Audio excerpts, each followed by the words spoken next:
Good evening, and thank you so much for joining the Healthy Heart Nation's Heart to Heart conversation, where we talk about the items that are relevant and that are going on in our society and our community.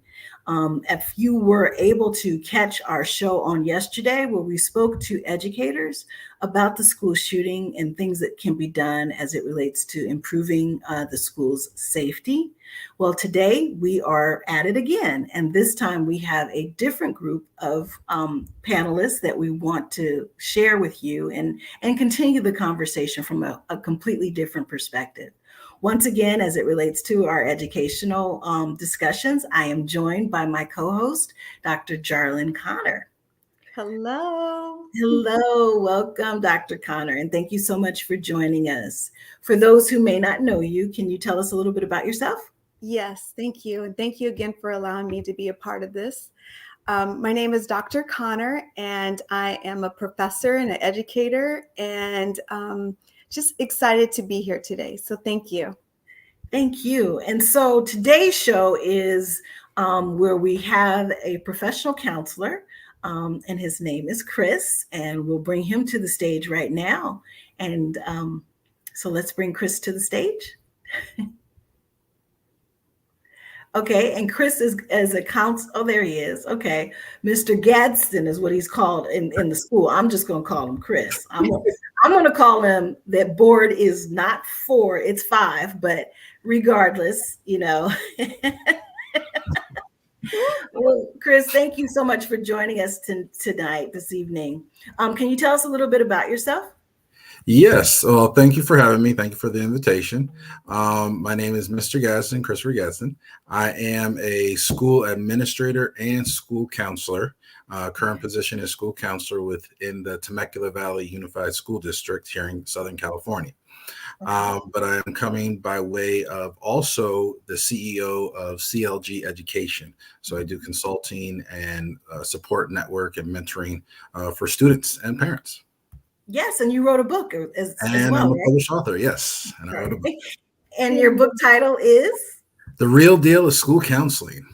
Okay, all right. And can you tell us a little bit about what that's about, just for those who might be looking? Yes. That book is geared to anybody, students, parents, future educators, to get a glimpse of what school counselors do, what is asked of us, what parents' conversations could be in the school systems, to ask different questions of counselors, so they understand, because counselors, we're the front line. They'd say administration is, but no, counselors are the front line for all communication. When there's an issue with teachers, admin, students issuing with each other, it all comes to the counselor. So this book is geared to just taking a page and seeing behind it of what we do. And then there's a second book on its way. Fantastic. So as you know, like we kind of had the discussion, and Dr. Jarlyn Connor is our education chair for Healthy Heart Nation. And so, you know, when the subject came up about the school shootings, she wanted to make sure that we kind of were able to have conversation around how we can help our children to be better prepared for these scenarios that used to be so unlikely that appear to be more likely. And so, you know, when she told you a little bit about everything, I know that you were definitely interested in joining this conversation. Can you tell us a little bit about why? Yes, actually, one of my past position was over school safety in Okay. one of our local LA school districts, and one of those key issues was making sure parents knew what the procedures are to how to pick up their kids after an incident may happen, even if it's a lockdown. Uh, Mm. Type of situation. Doesn't have to be an active shooter. But then, if there is an active shooter, how do Mhm. we deal with it? How are kids supposed to be responding? We do drills on it. I know some kids don't take it like a fire drill, like, oh, there's a fire drill again. Who Yeah. cares? Kind of thing. Mhm. But we Mhm. really got to take these drills kind of seriously because, as we know, more and more of these things are happening, not just in schools and churches. Orange County is right next door to us, so we've had a couple in Mhm. Orange County already.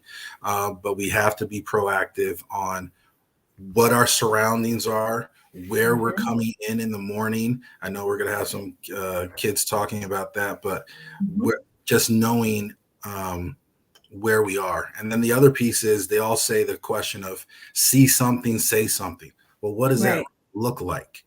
Is Okay. that going to be conversations within your immediate friend circle, or are you trying to Mhm. eavesdrop on other conversations?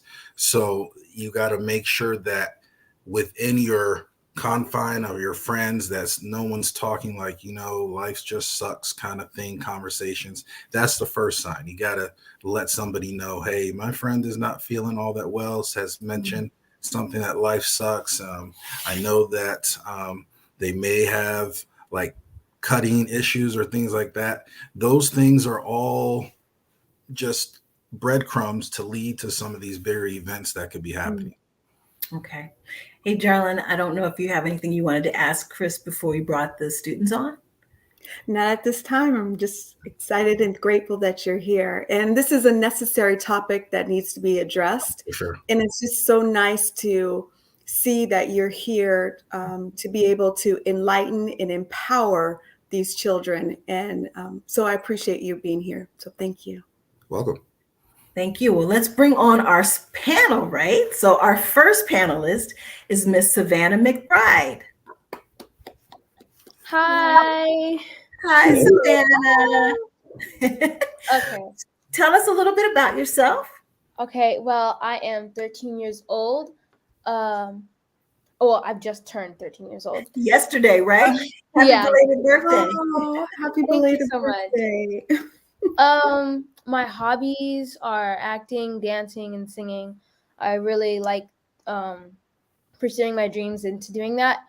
I like hanging out with my siblings and like watching anime Okay. and playing Roblox. Yes, and Savannah actually just recently did a Lion King production in LA. Yeah. So she was just recently in that. I think it was was it a week ago? A couple weeks ago. And so Yeah. she was amazing. So she is one of our panelists today.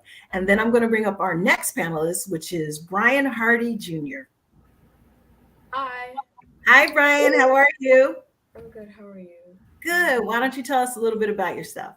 I am 15 years old. I Okay. finished my freshman year of high school.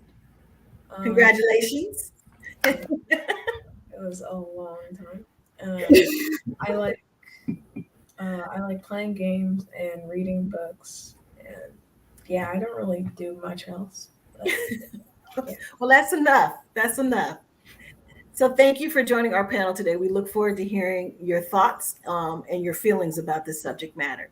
And then our last panelist is Jordan Connor, who just happens to be my godson, but who's bragging. So Jordan, can you tell us a little bit about yourself? Yes, I'm Jordan Connor. I'm 15 years old.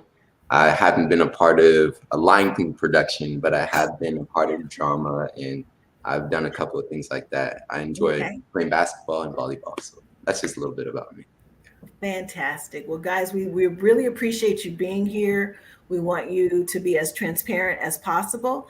And even though Mr. Gadsden may be asking you guys questions, we want you to feel free to ask questions of him as well. So we'll go ahead and turn it over to you, Chris. Thank you. All right, wonderful. Well, good to see all three of you guys here. It's good to see the different grade levels as well. So that's great as 2. All right. So first question, just is open to all three. You guys can unmute once you're ready to answer. How safe do you feel on your campuses? To be honest, my school has like gates, so that's like safe. But stuff does like randomly happen, but I feel a little safe in my school. It's like comfortable. Okay. What kind of things happen? Just Well, at the second to last day of school, someone like around the school set off a firework like really loud, like right next to it, and it like scared everyone because we all thought it was like a bomb or something, so we all started screaming, but it was just a firework because we saw the smoke. And like a few months ago, there was someone in the neighborhood that had like a gun or some type of weapon that could like harm people in the school, so we kind of had like a short little lockdown. But other than that, I feel safe at my school because there's like a sheriff at my school. Oh, okay. Perfect. Okay. What about the other two? The other stuff that happened was oh, my bad. You good? I'll go next. I feel pretty safe at my school. We do have certain instances that will, just make us feel we have to be vigilant around our surroundings because it's always around. So basically, I do feel safe at my school, but you always have to be cautious. Definitely. All right, Brian, what you got? I feel safe at my school. I don't really feel like there are many threats to my school personally, but inside my school, it's really hard. So the last week of school, we had 2 fights in like the same 3 days, and that I was kind of scared because I didn't really want to get involved in any of that. So I felt safe that nobody outside of the school would come inside, but people inside are not like they're crazy. Yeah. I can understand that. And every school is very similar in different aspects when it comes to school safety. Some of those things on campus, yes, I always think that once spring hits into the end of the school year, those instances of fights and arguments are always on the rise, because it's just they're tired of school, they're trying to get out, and everything can set somebody off. So definitely understand that. So next question though, even though you feel safe, and Savannah, I think yours was the key thing, is how did you feel during the lockdown drill? And have you guys practiced them? So the Connor, Jordan, and Brian, you guys can answer the practice piece. But Savannah, how did you feel during the lockdown drill? I felt scared because we didn't know what was going on, and the teacher had been getting calls, and the person on the radio was like, we're dealing with something right now, so like just hang tight in there. So I was a little scared. Everyone in my class was like freaking out. And I called my mom, and my mom talked to my history teacher, and she was like, there was someone inside of the neighborhood, we're handling it right now. But I kind of felt scared because I didn't really like want anything bad to happen. I felt nervous, and everyone was like freaking out, like, oh my gosh, we're gonna die or whatever. And I was like, why are you saying that? Because you're making me feel more scared. But like then I started to cool down, so I felt okay a little bit. Okay. I'm going to come back to those feelings in the next couple questions. All right, Jordan and Brian, do you guys practice any drills at your school besides fire drill? Yeah, I've practiced a lockdown drill and an earthquake drill, but besides that, no other drills. Okay. We had a couple of false fire alarms due to people pulling fire alarms. But that's pretty much it. Okay. How did you feel during those drills? Like, did you know where to go? Did the teacher communicate with you? Yeah, so our teacher was like, we're gonna have a earthquake drill, and I need everyone to get under their desks and be prepared for staying there for a while. So we ended up staying in the classroom for like 25 minutes. And then we walked out to the field where the attendance was taken and went back to the classroom. And then for the lockdown drill, we just stayed in the classroom and didn't go outside until the PA announcement came on and told us we can go outside. Now, within that drill, though, did you have to go to the corner of a classroom, stay away from windows? What did you have to do within the classroom? So in my fourth period classroom, which is the classroom we practice this drill with, we have these really big windows. So we had to go into so my fourth period is biomed or biology, sorry. So we had to go in this little lab area in the back of the classroom where there was a couple of instruments for science, like there's a couple of microscopes and stuff like that. It was more so of a storage room, so we had to all cram in there, and it was really crowded. So yeah, that happened. Yeah, I can understand that. Now, on that door, if you remember, what type of lock is on that door? It was a deadbolt lock. Okay, perfect. Yeah. Perfect. Okay. All right, Jordan, how does your practice go? Since I'm in high school, usually nowadays people don't take these things seriously, and it can really cause harm if it actually is serious. And you won't know if it is serious or if it isn't. And when it comes down to it, and if we are joking around or just laughing, then we're more at risk. And it's the kids are more loose about it, and it's frightening because when it does come down to it and my class is laughing, then does that make me more at risk? So Now, in your classes, do you have a specific area you go to when there is a lockdown drill? yes, we usually will get in a corner or something like that. Sometimes we were practiced to barricade the door or things of that sort if it were to come down to it. Okay, perfect. So some of the practical things that everybody should know, there's three things. It's the stay, it's the fight, and it is the flee. Okay. So whenever you come into a new school or your current school, always keep in mind where the nearest exit are. And you know how, like, if you're in an airplane, they're like the nearest exits maybe behind you or in front of you or on the side. Think of those things when you come into a school where you know where the exit is. If you need to hop a fence, hop a fence. If you need to run to the parking lot, run to any place that's opposite direction of anything that's happening, do that. The best thing is to get off campus, get safe, call a parent, let them know this is where I'm at, because that is the things we're taught here in California, is that if any of those things happen on campus and you're not in a classroom and it's not being able to be barricaded or locked down, you have those three things to do. Get off campus if you're in a safe place, if you feel like you're in a safe place, and make sure you are communicating with parents. Now, has there been any type of communication you think from administration when those things happen, when a lockdown? Do you think it's appropriate communication, or like in Savannah's case, you said you just feeling scared because you just didn't have communication? How do you think administration should do better at communicating with you guys?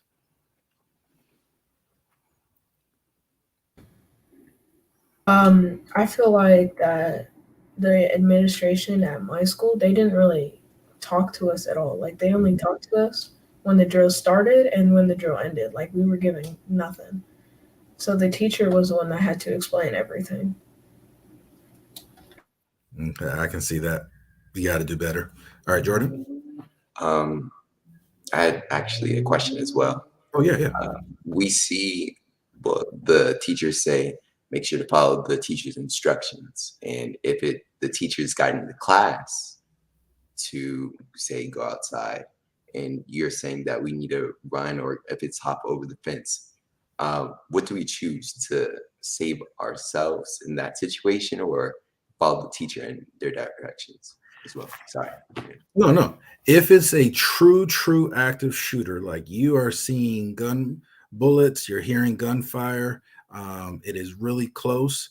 The rule of thumb that our sheriff's office has told us here is you need to run, you need to hide, or you need to go into the classroom if you're not there already. But if you are there already, then lock it down. All classrooms should have some type of mechanism to lock the either deadbolt, some type of arm bar. They should be able to lock the doors. The incidents that's happened most recently, looking at those reports, I won't go too deep into it, but those situations just didn't happen. They just didn't get to the doors soon enough. But yeah, no, the rule of thumb is let's say, for example, you're in PE class. There's no classrooms in PE. You can't just go to the locker room and things like that. But if you're outside already and you see the fence over there and you hearing fire and you're hearing the siren go off, we have a special siren in our school that says, hey, active shooter. So you just know by that sound, hit the street, go, get away. Okay. So now let's talk about the emotional side of school shootings and these things. Has anybody lost a friend or a relative in any capacity? You just have to raise your hand. That's all good. No? Okay. So when these things happen, there is an emotional component to school shootings that you may not be feeling right away. And these emotions can range from I'm feeling angry, I'm feeling depressed, I'm feeling lonely, I'm feeling why us, why me kind of thing. And those are all valuable feelings that you have to be able to talk to somebody about, either a parent, somebody you trust, a counselor at the school site, or a professional outside of the school site. But be okay with answering and feeling those feelings, because when those things happen, it's like you're being robbed of your safety and you're being robbed of your freedom because somebody has taken advantage and said, I'm going to go into a school site and end lives and disrupt activity. Because now when you go back into the school after everything is done, you can maybe something happened on a park bench. So maybe something happened over there. It's like all those visual representations of now your school is not the same. And it's okay to express those. Okay. So there is an emotional side to all of this. Let me pause real quick. Is there any questions? Does anybody have any questions or thoughts? I had a question. Yeah, go ahead. So counselors and teachers, a lot of students may not want to go to them. So from a friend standpoint, how would I go about talking to them or relating so I can calm them down or something like that? In those instances, if they don't want to talk to an adult, then you can come in and talk to an adult and say, hey, my friends are feeling this. And then we can give you some tips of how to deal with your friends. Or you can bring the whole friend group in and have a conversation with the counselor versus just a one-on-one. It can be a whole group. I've done many different groups of friends. We can come to the classrooms and make sure everybody's okay in classrooms. And that's part of the protocols, that the counselors will be there whenever you need us. We'll be in the classroom debriefing, making sure everybody is emotionally sound if any of those things happen. Okay. So feel free to always join in. Now at the middle school level, Savannah, what do you know where all your exits are at? Like in classrooms or just like everywhere? Classrooms and everywhere. Yes, I know where every exit is. At the beginning of the school year, I usually ask where to go because I usually don't know where to go. So I look around, I explore to see stuff. Classrooms, there's usually two doors. I've only been in one classroom where there was only one door. There's a few exits in my school, but not really like where the field is, just like next to the office. Okay, that's good. What about you, Brian? Do you know where all your exits are? Yeah, I actually have way too many exits. I forget where some of those are. Okay, so we have some by the office, we have some at the back of the school, and then at both sides of the school we have two exits. And yeah, most of the time there's more than one exit in the classrooms. Yeah, so there's a lot of exits at my school. Okay, so make sure you're just aware of those. What about you, Mhm. Jordan? You know where all your exits are? Yes, I do. Okay, perfect. Just making sure because that's one of the pieces that you need. Um, let's see. One of the other questions in dealing with um, school shootings also has a racial component to it. Um, for the most part, it's usually a Caucasian person affecting a general mass public, has been the traditional history. Um, how do you guys feel on the racial aspects of school shootings?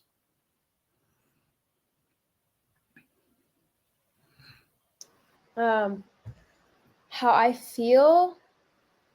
What do you mean? Like, how do I feel? Like, if someone Caucasian were to like shoot my school, you mean like how would I feel? How would you Okay. feel? Yeah. Um, if I would, I would feel. I don't know what I would feel. I mean, because if it were like a different race, I'd just be worried about like what's going on. I'm sure like maybe if it was a white person, I'd feel targeted maybe because Mm, if they're only going for your type of skin or your type of race, that's offensive. So I'd feel a mhm. little targeted. Um, yeah. That's a good answer. Okay. Now, just so you know, you don't have to fully answer each one because some of these are very personal questions that I'm asking. Because when a school shooting happens, the whole gamut of emotions take place. And so you have to just be aware of how you're feeling. It can be racially, it can be emotional, it can be socioeconomic. So it could be poor, rich, it could be anything can set somebody off. Um, so the only reason I brought up the traditional is because of what just happened recently in Texas was another shooting. Jordan, how would you feel? I was just gonna agree what Mm, Savannah had said. okay, I would definitely feel that way, targeted. okay, perfect. Now, outside of a school setting, do you guys um, know your surroundings? Because it doesn't just have to be schools, because clearly we just saw in Buffalo that it was a grocery store. So, are you guys aware of what you guys are doing or in your daily lives outside of school?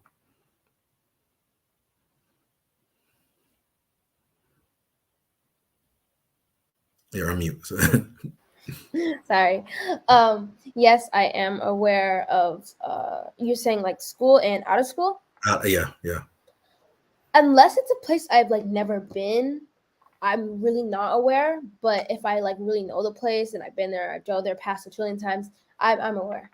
Okay, perfect. What about you, Brian? Yeah, I'm pretty aware of my surroundings. There's a lot of neighborhoods nearby, so I could probably hide somewhere over there Okay, because there's a perfect, lot of houses. perfect, perfect. And Jordan, are you aware of your surroundings? Yes, definitely. Have to be vigilant. Have to. Okay, awesome. Um, next question is when it comes to the hearing and the seeing and questions and people saying rumors of this person has guns, this person has um, is mad at the school, this person, how would you deal with that situation if it came up in your friend circle? Um, if someone were to tell me that there was someone like planning on shooting the place or having like guns or weapons in their bag, I would probably stay away from that person and their friends. And if it gets worse, I'd probably tell an adult, because that's not really okay to even like have that type of conversation around school. Perfect. Yeah, I agree with Savannah on this. Okay. Now, who would you be your first person to tell?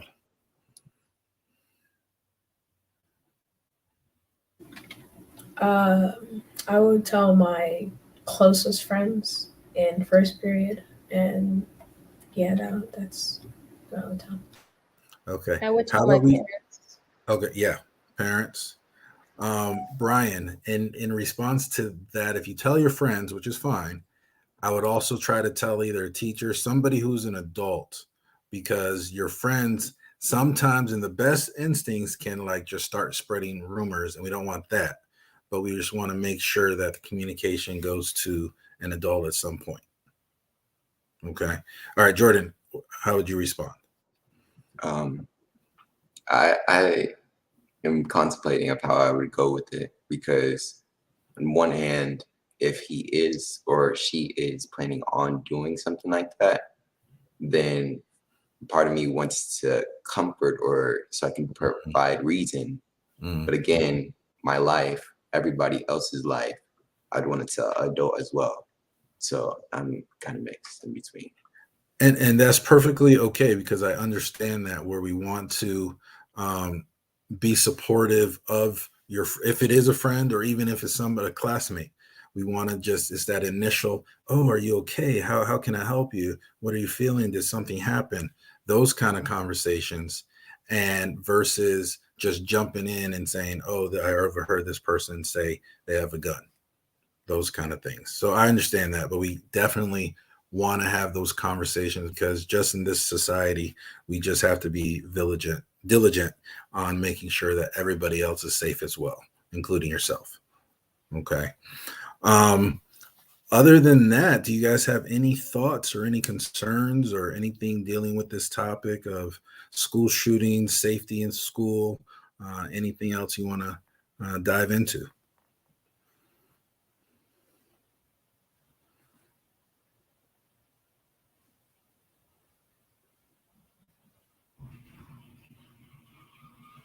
No? All right.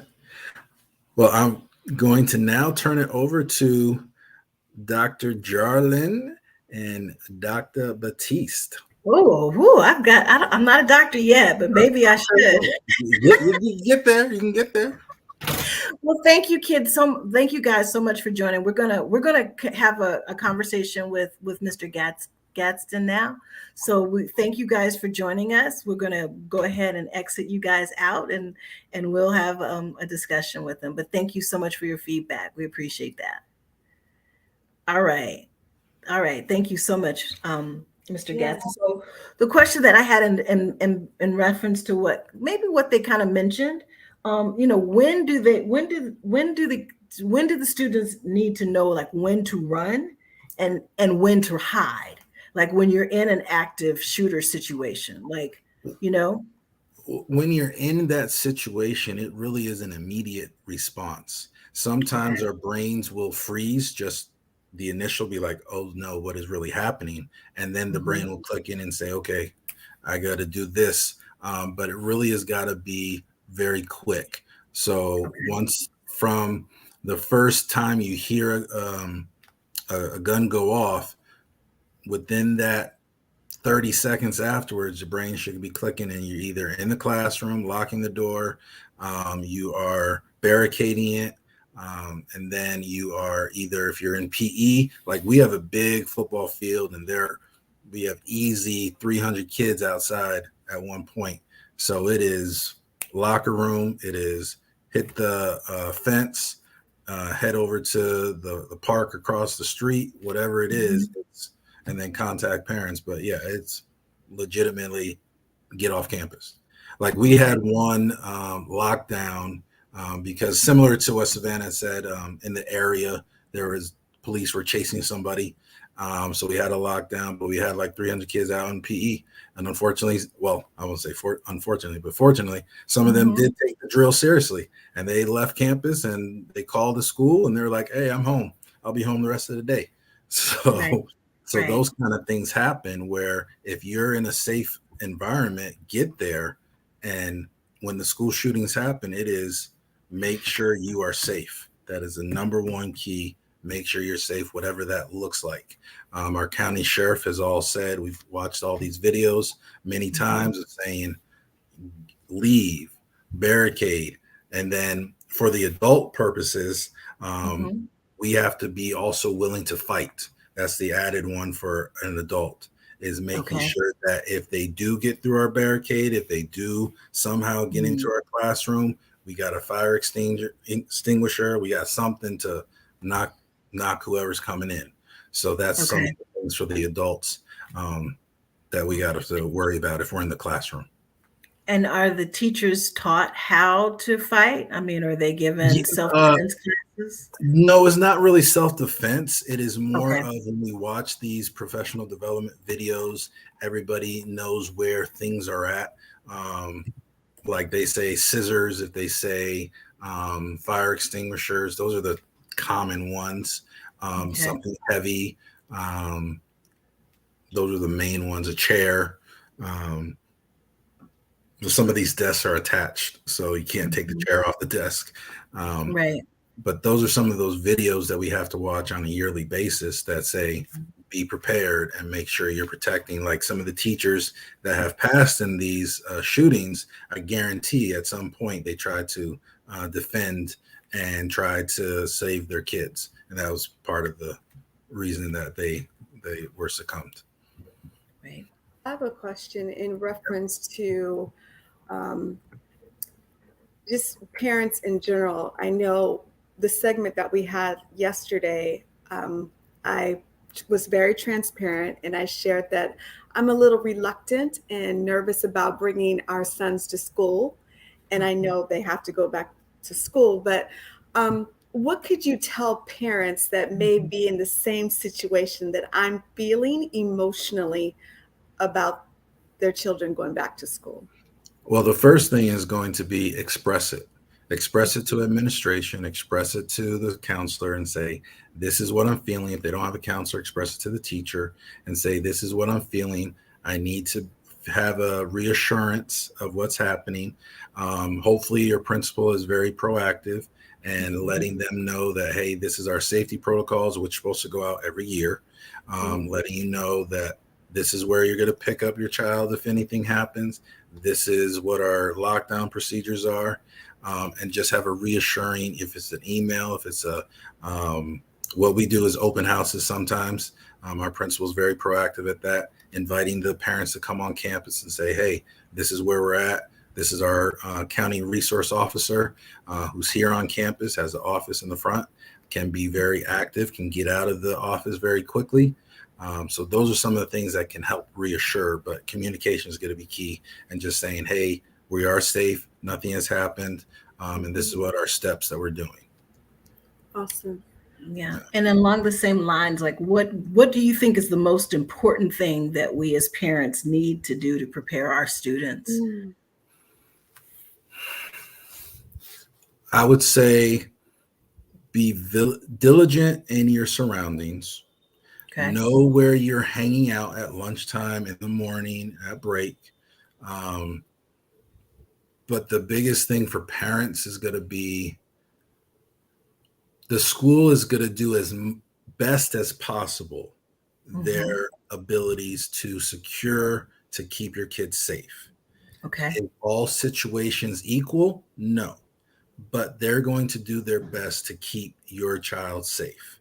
I know some of the private schools have a different setup than a public school would have, but even in the private school, they still have to show what their safety plan is. They have to have conversations with parents, but it's going to be a communication and reassurance that we are doing what we need to do to keep your son or daughter safe. So that's going to be and it's tough because everything, as you know, is not foolproof. because if somebody's coming in with the AK-47 and they're just firing off shots, a simple fence is not going to protect from both. Right. Right. But just know that they're going to do whatever they can do. It comes with ID checks. Everybody now has like the Raptor system in the schools to make sure that whoever's supposed to pick up their child is on the ticket to out of school. We also there's a version of Raptor that now is being released where it will go to your cell phone to say, hey, this is what's happened at school. If it's a fire drill, if it's a lockdown, and then it will tell you, okay, everything is a false alarm. And then that way can also reassure you as well. So that's one thing, Dr. Connor, you can check in with your son's school if they have a Raptor system. And they can use COVID funds to help purchase it. I never even heard of a Raptor Fund. So this is enlightening for me. My next question for you is police officers or security or the SRO. Yes. What are your thoughts on that? I know that there are some schools that are actually pulling those individuals out. There are some that are trying to have more than one in a school. So what are your thoughts about that? And do you think that they should actually carry a gun on campus, high school all the way to middle and elementary? What are your thoughts about that? That's a hot topic.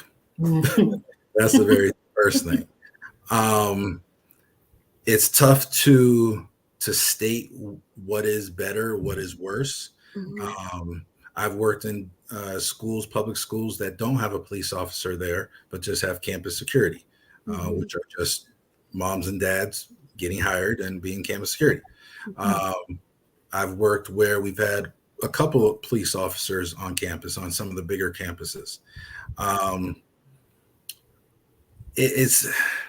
I would definitely say if there's a way to keep a firearm in a lockbox or close to proximity of the school, that would be best. We're just having too many frequent school shootings. If this was 10 years ago, I'd say no, we don't need those. We just need better training. We need some better gates. But we don't want them to look like prisons either. But we do need better gates. Some of the push bar doors versus like the manual lock gates kind of thing. Those will help, but it's controversial. I don't know if I want to fully say what I would recommend, but I would lean toward that there needs to be somebody who is officially trained to carry on a campus or near a campus. And I would lean more to police officer because then they'll have the body armor and all those kind of things versus a mom or dad just saying, hey, I have a concealed carry. Like in different states, you can have those concealed carry permits, but I wouldn't lean that direction, but I would definitely want a professional. There's a lot of funds out there in education that I would lean toward if they can work with some of the municipalities and the smaller cities to at least have a patrol that goes by different schools. Checks in, so people are diligent on that piece. That's at the bare minimum is reassigning some patrols if there are just not enough funds to house a school resource officer. But patrols are going to be great. What some of the smaller districts have done in some of the private schools, they actually will pay for the car to just sit out front. As a deterrent, essentially, right? Yeah. Right. And have the police car just sit out front. Because we all know that when we're driving on the freeway, those cars are just parked empty anyways, just trying to have us slow down. But if they put them in a school site and they just put them in the front of the administration building, then at least they'll double think and say, oh, maybe there is a cop there today kind of thing. But those are some of the things it's essentially kind of like putting the sign out front that you have an alarm system when you don't. Like, Yeah, Right. it's kind of like Right. that. But Okay. those are some of the things that we can be proactive with, and that Mhm. won't cost a lot, and just something. I know the private school sector, just to, because we see more churches, the grocery store, the school, We're and seeing everything. we're seeing it too much. So Yeah. at some point, we're going to have to just say, yeah, we're going to have somebody on campus. Gotta rethink it. So I don't know if this will be hard for you to ask, but just based on the news and the information that's coming out from the Ooh. Texas shooting, Ooh. it's Ooh. it sounds like a lot of the protocols that were established, or even some of the things that you shared with the students on the call today, like that they should do in these events. Like it seems like there were a lot of system failures, and so I'm not sure if you're able to kind of just elaborate on some of the things that you recognize as potential failures. And it's easy to Monday morning quarterback, right? But I think that in that reflection on some of these things, we're learning lessons that are necessary, for people in the event of running that drill, right? So Yeah. what you should do and what you shouldn't. The sad thing for that is, if those things are officially true, and the one that got me was the girl who called 911, then called back 7 minutes later. Yes. That's the one that got my heart. Yeah. And so that kind of stings. Overall, I don't want to assign blame or anything like that, Sure. but there were some hiccups for sure. Mhm. If some of those things that are coming out were true, there were some hiccups. There were some things that could have been rectified. There are some things that I know in the state of California, there is a bill that passed a couple years ago where there's no more staging has to happen. If there's a school resource officer there, if there's a officer that's been called to a situation, there's no more waiting for backup. You go. You go in. So those kind of things, if it all pans out, then yeah, it was some hiccups that were happening, unfortunately. And what makes it more dramatic is that it's at the elementary level, where we would think that, oh, nothing would happen, or it's just the little kids. But those are the ones where I think we need to put some more emphasis in, because it is such a soft target. Like the high schools, yeah, you come in there 9 times out of 10, some kid is going to be brave enough to try to tackle you, versus an elementary kid has no course, has no kind of I'm going to stand up to you kind of thing. It's not happening there. So some of those things, it unfortunately did take place, but I would definitely say there's some hiccups that happened. Some of the bills that may be coming out of this situation, new laws are going to take away that we're going to not shelter in place. We're going to wait for backup. We're going to make sure it's like one of the comments was like, thought it was a standoff situation versus still an active shooter situation. So those kind of things, it's just very tough. It's tough to deal with. It is tough to build a feeling of security when it's dealing with elementary. But yeah, some things were amiss, and unfortunately 19 people had to be the cause of it. I was just going to say too that it's so, I don't know if the word is common, but we know a lot of kids know that where they can get a gun. Yeah. And it doesn't matter what area you live in, you can get a gun. It's just that easy. And that is what is also concerning as well, because it's so easy. And one of the things that just passed when you were talking about laws is here on June 1st, one of the laws that just passed is no more of the ghost guns. Yeah.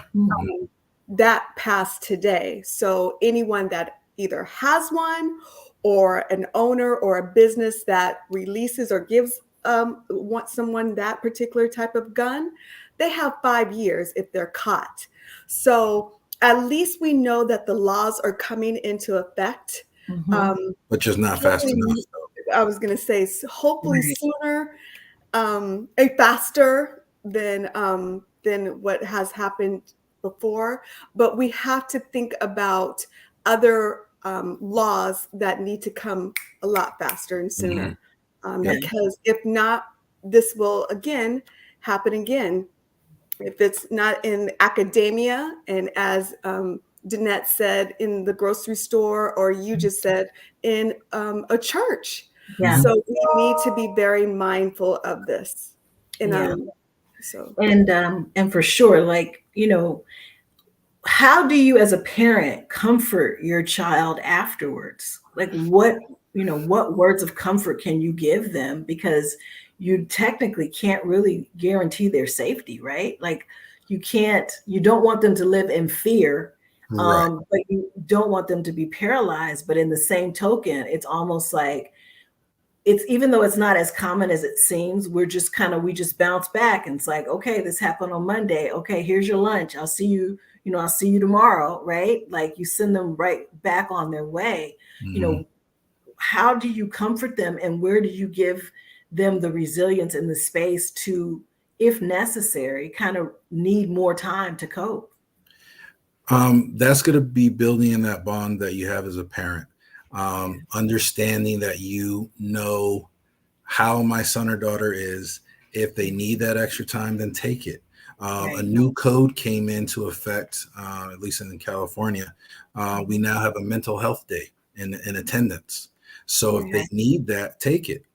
The other piece is going to be have those sincere, honest talks that say, I understand what you're feeling. I understand that the security is paramount, but I need for you to be comfortable sharing how you feel.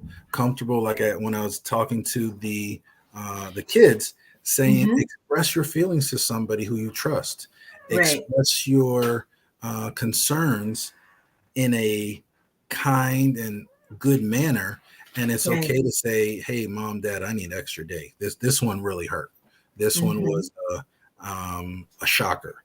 Or give them space to write stuff. Journaling is good. Give them opportunities to reach out to a social worker if needed, or a counselor, outside counseling if needed, if it goes to that level.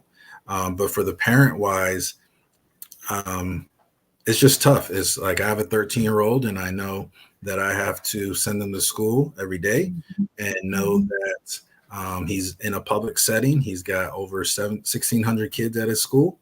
And I know that, and that's not just at the middle school. And there's like 3,000, 4,000 at the high school he's about to go to next year. Year after, sorry. And he just has to be diligent. I teach him to be aware of his surroundings. I teach him to know how to respond to different situations. But it's really going to be keeping that connection. Like when he comes home, it's like, hey, how did school go?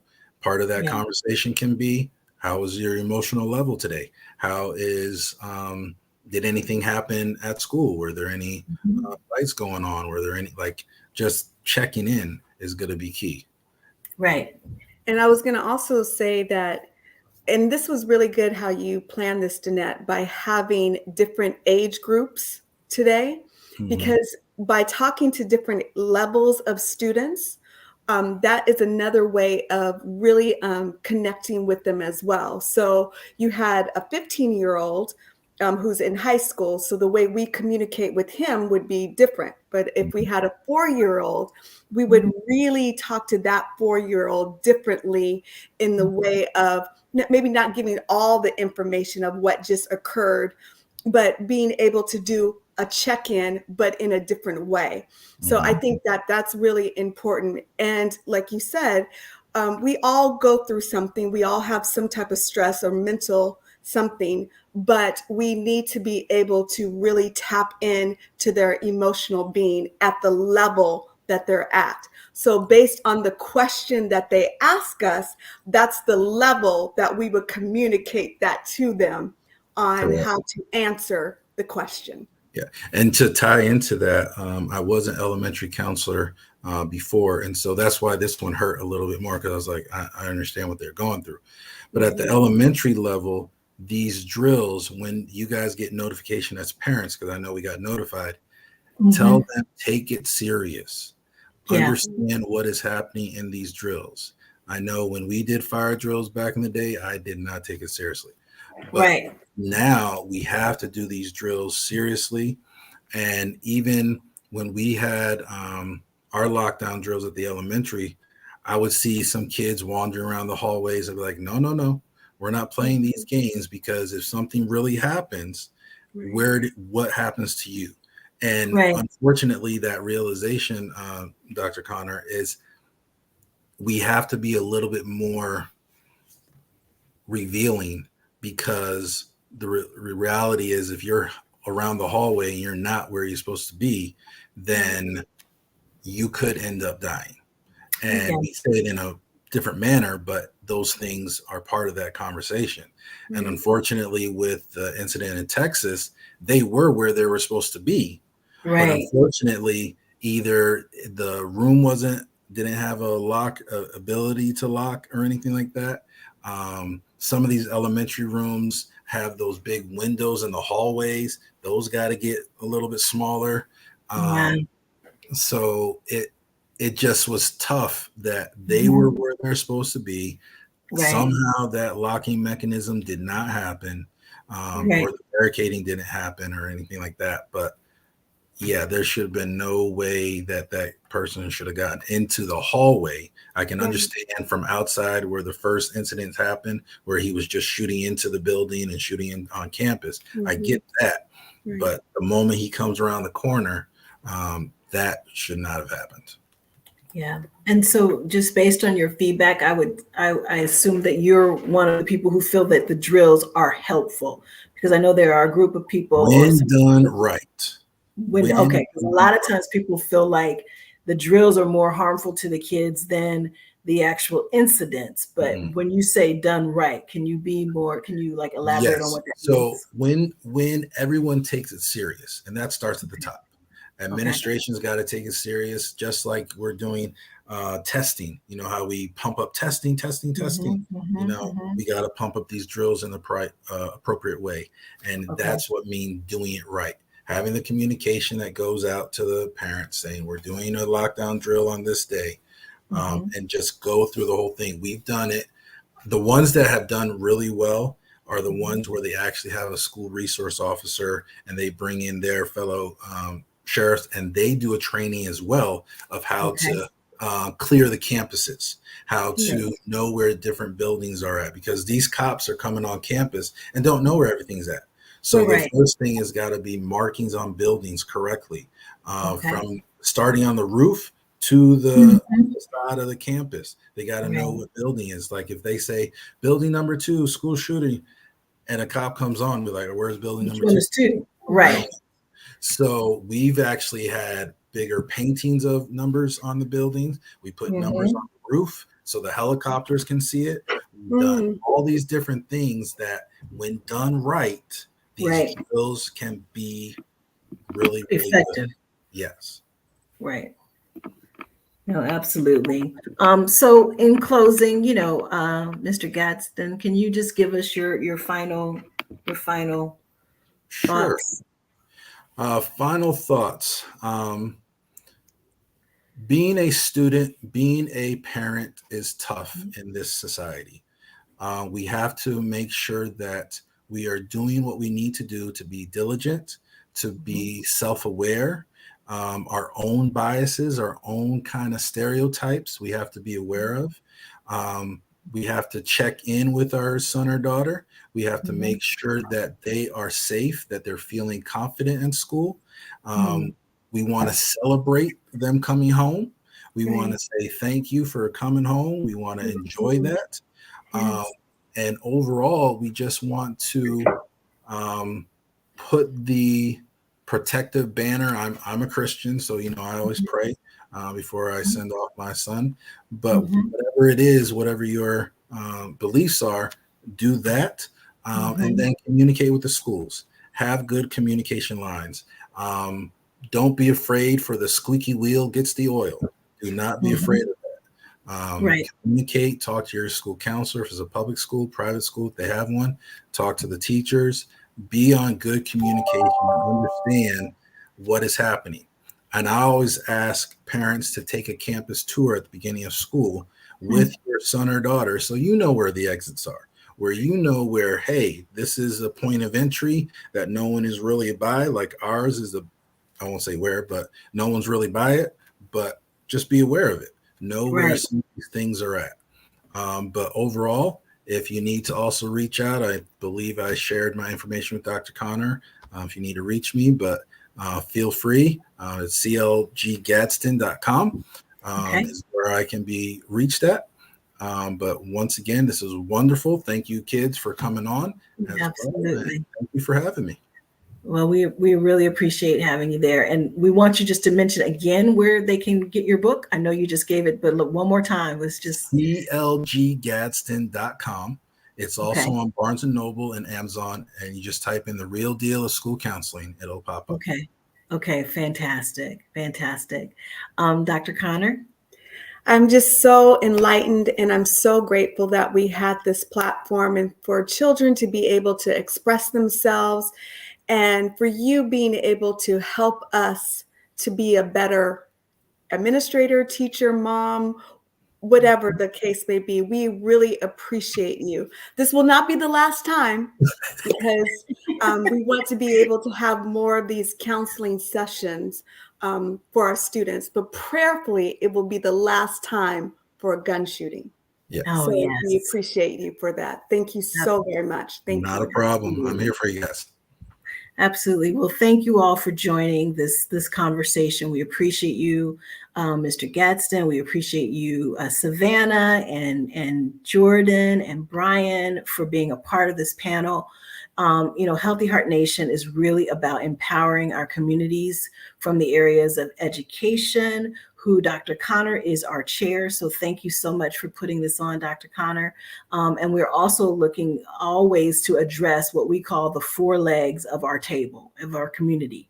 That's business, education, health, and justice. And so what we are all about is just having just a conversation, because everything starts from a conversation, right?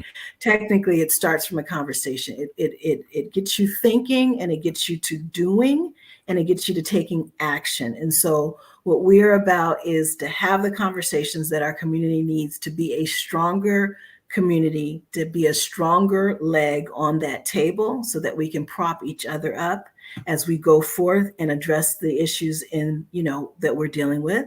So I also want to ensure that you guys are, stay tuned. Our standard time for doing our Healthy Heart Nation heart-to-heart conversations are every 3rd Friday at 4 p.m. Pacific Standard Time and 7 p.m. Eastern Standard Time. And so we will be bringing you additional programming, but when there is a serious issue like this that is coming up, we want to mobilize and get those conversations going. So again, thank you for your time. Thank you, panel. Thank you, everyone. And just continue to follow us, like and subscribe our content. Have a wonderful evening.